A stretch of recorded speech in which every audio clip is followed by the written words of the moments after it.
Hello everyone, this is Seema Sharma. Welcome to my channel.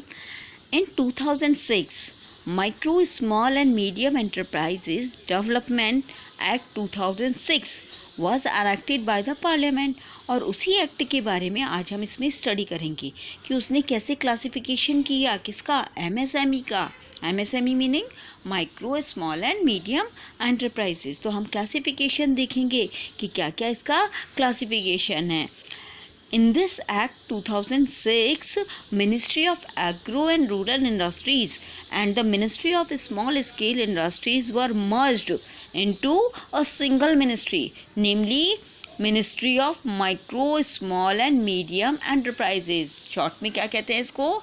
MSME. Okay, तो ये MSME के बारे में हम स्टडी करेंगे जो 2006 में फॉर्म हुआ था। इसका नया नाम बना एमएसएमई और इसमें क्या क्या क्लासिफिकेशन है स्मॉल स्केल इंडस्ट्री का या एमएसएमई का, medium, short and micro enterprises का, तो उसकी स्टडी आज हम इस वीडियो में करेंगे। इससे पहले अगर आपने इंट्रोडक्शन नहीं देखा है स्मॉल बिजनेस का तो मेरे लास्ट वीडियो में आप फर्स्ट ऑफ ऑल ये देखिए कि स्मॉल बिजनेस का इंट्रोडक्शन क्या है और हम मीनिंग क्या होता है स्मॉल बिजनेस का और क्या हमारे यहाँ पे इंडिया में इसका एडमिनिस्ट्रेटिव सेटअप है। ओके, तो स्टार्ट करते हैं आज का हमारा classification of MSME.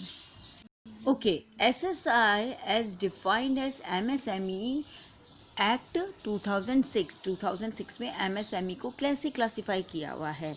In India the enterprises have been classified broadly into two categories. कितनी कैटेगरीज में? टू कैटेगरीज में इसको क्लासिफाइड किया गया है। कौन कौन सी? Manufacturing enterprises and service enterprises. Okay, manufacturing enterprises कौन से होंगे? जिसमें प्रोडक्शन का वर्क होगा। सर्विस एंटरप्राइजेज कौन से होंगे? जिसमें प्रोडक्शन गुड्स का नहीं होगा, यहाँ पर सर्विस प्रोवाइड की जाएगी। ओके, तो ये टू टाइप ऑफ क्लासिफिकेशन कर रखा है किसका? एमएसएमई का। The enterprises which are engaged in the production of goods and are defined in term of investment in plant and machinery. Okay, तो उनको हम क्या बोलेंगे? मैन्युफैक्चरिंग इंडस्ट्री, जो गुड्स की मैन्युफैक्चरिंग में इन्वॉल्व है, इंगेज्ड है। और क्या है उनका इन्वेस्टमेंट क्राइटेरिया? एसएसआई के अंडर क्राइटेरिया इन्वॉल्व है, तो उनको हम मैन्युफैक्चरिंग एंटरप्राइजेस कहते हैं, एमएसएमई।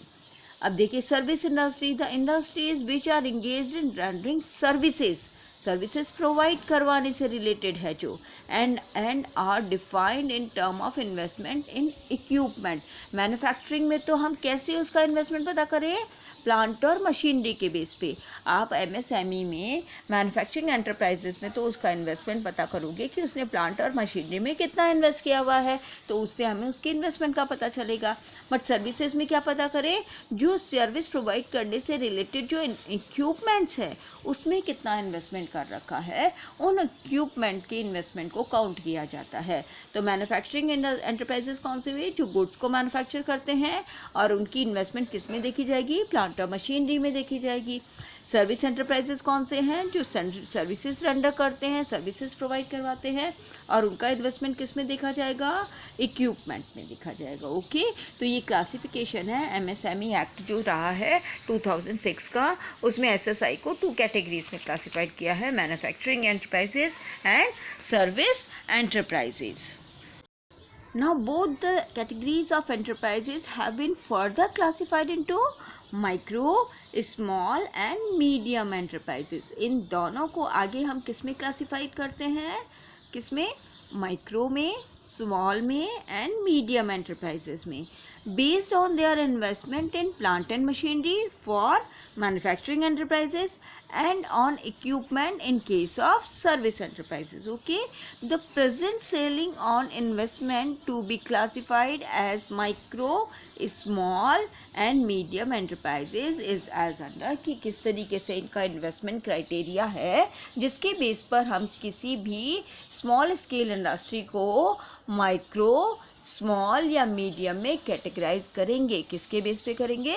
इन्वेस्टमेंट के बेस पे करेंगे। तो वो इन्वेस्टमेंट का क्राइटेरिया क्या है, क्या लिमिट है इन्वेस्टमेंट की, जिसके बेस पर हम माइक्रो, स्मॉल और मीडियम एंटरप्राइजेस को क्लासिफाइड करेंगे। Okay, two type of enterprises, manufacturing enterprises and service enterprises. Okay, this is clear. Two type of enterprises classification हमने किया, टू टाइप से होती है SSI, small scale industries, two type की होती है, कैटेगरी होती है, मैन्युफैक्चरिंग यूनिट हो सकती है और सर्विस यूनिट हो सकती है। अब उनका आगे क्लासिफिकेशन देखिए, कौन तो माइक्रो में इंक्लूडेड होगा, कौन स्मॉल में इंक्लूडेड होगा और कौन मीडियम में इंक्लूडेड होगा। इस चीज़ को हम देखते हैं इनके इन्वेस्टमेंट के बेस पर कि कौन कैसे क्लासिफाइड होगा। अगर इन्वेस्टमेंट मैन्युफैक्चरिंग यूनिट में 25 लाख का है और सर्विस में 10 लाख तक का है तो वो किस में कैटेगराइज होंगे, माइक्रो में कैटेगराइज होंगे। ओके, तो 25 lakh in manufacturing unit and service unit में कितना, 10 लाख। अगर स्मॉल यूनिट की बात करें तो 5 crore in manufacturing unit and 2 crore in small unit. Okay, तो हम उसको क्या कहेंगे, स्मॉल यूनिट कहेंगे, स्मॉल इंडस्ट्रीज़ कहेंगे। तो माइक्रो इंडस्ट्री कौन सी है, जिसमें 25 लाख तक का इन्वेस्टमेंट है मैन्युफैक्चरिंग में, और इसमें सर्विस में क्या है, 10 लाख तक का इन्वेस्टमेंट है। स्मॉल इंडस्ट्री कौन सी हुई, जिसमें 5 करोड़ तक का इन्वेस्टमेंट है, किसमें, मैन्युफैक्चरिंग में, और सर्विस में कितना इन्वेस्टमेंट है, 2 करोड़ तक का इन्वेस्टमेंट है। ओके, मीडियम कौन सी हुई, इसमें मैन्युफैक्चरिंग में तो 10 करोड़ तक का इन्वेस्टमेंट हो और 5 करोड़ तक का इन्वेस्टमेंट हो सर्विसेज में। तो मैन्युफैक्चरिंग में तो हम प्लांट और मशीनरी के बेस पर इन्वेस्टमेंट कैलकुलेट करते हैं और सर्विसेज में हम इक्विपमेंट के इन्वेस्टमेंट के बेस पर हम कैलकुलेट करते हैं कि कितना उनका इन्वेस्टमेंट क्राइटेरिया होना चाहिए। तो ये क्लासिफिकेशन है कि इन्वेस्टमेंट के बेस पर मैन्युफैक्चरिंग यूनिट में और इन्वेस्टमेंट के बेस पर सर्विस इंडस्ट्रीज़ में किस तरीके से हम क्लासिफाइड करेंगे micro, small and medium enterprises को। ये टेबल आप लोगों को अपनी कॉपी में बिल्कुल प्रॉपरली बनानी है एंड लर्न करनी है, क्योंकि इसी के बेस पर हम क्लासिफाइड करते हैं कि कौन सी इंडस्ट्री को, कौन सी स्मॉल स्केल इंडस्ट्री को हम माइक्रो, स्मॉल या मीडियम एंटरप्राइजेस कह सकते हैं। बट आपको क्लासिफिकेशन ध्यान रखना है कि ये क्लासिफिकेशन है मैन्युफैक्चरिंग इंडस्ट्रीज़ के बेस पे, मैन्युफैक्चरिंग एंटरप्राइजेस के बेस पे, और ये वाला क्लासिफिकेशन है सर्विस एंटरप्राइजेस के बेस पे। दोनों का इन्वेस्टमेंट क्राइटेरिया डिफरेंट है। आप अच्छे से जानते हैं कि मैन्युफैक्चरिंग इंडस्ट्रीज़ के लिए, मैन्युफैक्चरिंग एंटरप्राइजेस के लिए इन्वेस्टमेंट ज़्यादा चाहिए, क्योंकि वहाँ प्लांट और मशीनरी की रिक्वायरमेंट ज़्यादा होती है, एनर्जी भी ज़्यादा कंज्यूम होती है, इलेक्ट्रिसिटी ज़्यादा कंज्यूम होती है। Okay, so that manufacturing enterprises में इन्वेस्टमेंट क्राइटेरिया सर्विस एंटरप्राइजेस से ज़्यादा दिखाई आपको साफ दे रहा है। तो माइक्रो, स्मॉल और मीडियम एंटरप्राइजेस का क्लासिफिकेशन करते टाइम पे आपको ये ध्यान रखना है कि किस तरीके से हम मैन्युफैक्चरिंग यूनिट की जो लिमिट है, इन्वेस्टमेंट लिमिट है, उसको लर्न करेंगे और सर्विस इंडस्ट्रीज़ की जो सर्विस एंटरप्राइजेस है उनकी इन्वेस्टमेंट लिमिट को लर्न करेंगे। तो ये था इन्वेस्टमेंट क्राइटेरिया के बेस पर classification of small scale industry. Classification किया स्मॉल स्केल इंडस्ट्रीज़ का 2 टाइप से, manufacturing enterprises and service enterprises. Then आगे हमने क्लासिफाइड किया इसको माइक्रो, स्मॉल और मीडियम पे। माइक्रो, स्मॉल और मीडियम एंटरप्राइजेस को किस बेस पे क्लासिफाइड किया, इन्वेस्टमेंट के बेस पे। ओके, तो आपको अच्छे से लर्न करना है। होप करती हूँ आपको समझ आ गया होगा ये टॉपिक आज का वीडियो। और फिर भी अगर आपको कोई क्वेरी है, कोई प्रॉब्लम है, तो you can comment me on YouTube. Thank you.